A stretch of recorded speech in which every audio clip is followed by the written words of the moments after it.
Hello, everyone. I want to take a few minutes to talk with you about something important, the results of an independent assessment of our department done by the RAND Corporation and funded by the Los Angeles Police Foundation. While the department has sought out assessments before, this RAND report is unique. It focused on 4 areas that are key to the department's future and growth.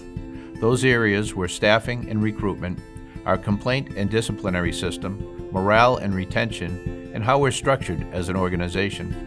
Where prior reports were drafted looking from the outside in, this report was different in that it was shaped by you and your responses. Nearly 2,000 of you, sworn and civilian, took part in surveys, interviews, and focus groups. That's powerful. So first, thank you. You showed up for yourselves, for each other, and for this department. Your voices weren't just heard, they will play a vital role in how we shape the future of our department. Last Friday, I announced the first in a series of moves designed to strengthen our organization, starting with key promotions and assignments across our command staff. These changes are part of a broader effort to align our leadership structure with the needs and realities of today's LAPD. It's a critical step in how we begin to move this department forward toward more effective, efficient, and transparent operations. But let me be clear, this is just the start. These initial changes represent the beginning of a larger, ongoing process. In the coming months, we'll continue to refine how we're organized, staffed, and led. The goal is simple: make sure this department is positioned to better support you, serve the public, and meet the challenges of today and tomorrow. That work is already underway. Now I want to take a few minutes to go over some of the takeaways from the RAND report, starting with staffing and recruitment. No surprise here. Many of you said we simply don't have enough people. You're feeling the strain. Compared to other departments around the country, we're operating with fewer officers per capita and fewer civilian professional staff supporting the work.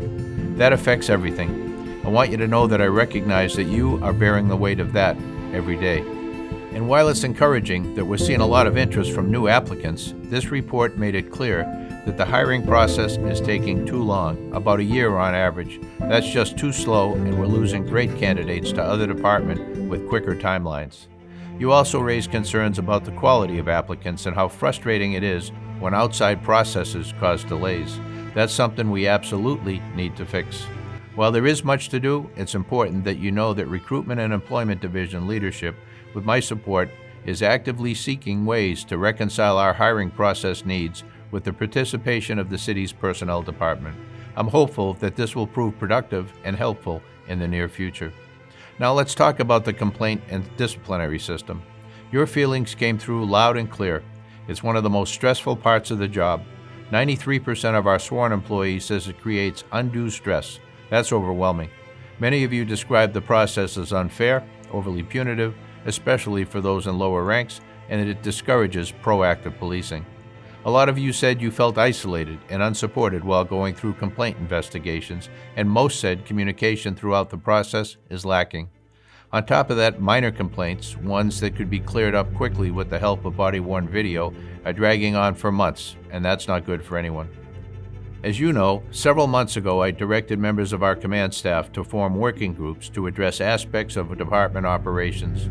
One of the working group topics was the complaint system. The working group came back with some excellent and actionable suggestions for improving all aspects of the complaint system. I'm confident that as we begin to incorporate some of those suggestions, you will soon start to see substantial changes. I'm hopeful these changes will reduce stress and make the complaint system feel more fair and equitable for everyone. On morale and culture, what you told us really hit home.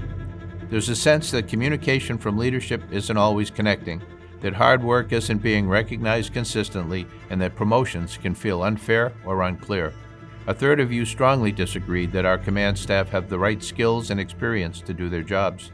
And while that's tough feedback, it's real. You had the courage to share that with us, and we need to take it seriously. Still, there's a bright spot here: hope. RAND noted that despite your frustrations, people across the department want change and want to be part of that change. That gives us something real to build on. Finally, let's talk about structure.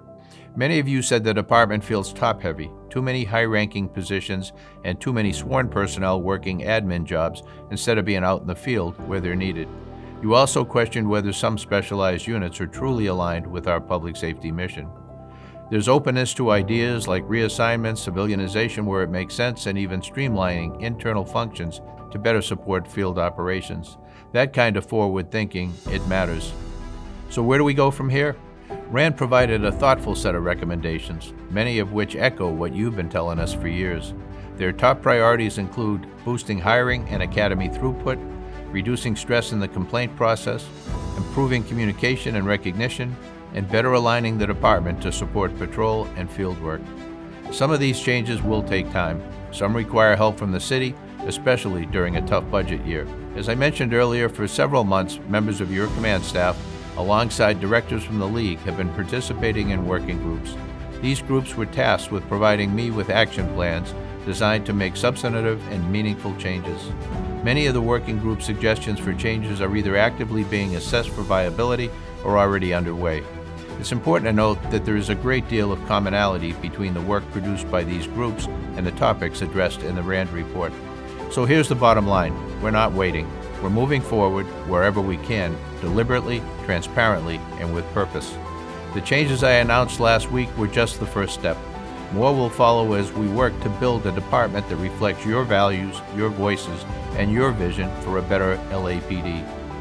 In the next few days, the RAND report will be released publicly on the lapdonline.org website and will be available for your review and assessment.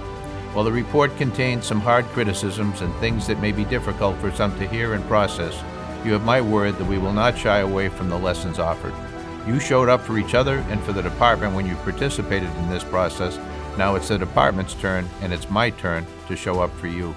I'm committed to tackling these challenges head-on and getting this department moving forward into our bright new future. To every member of this department, thank you for what you do every day. We see you, we hear you, and we're building this future together.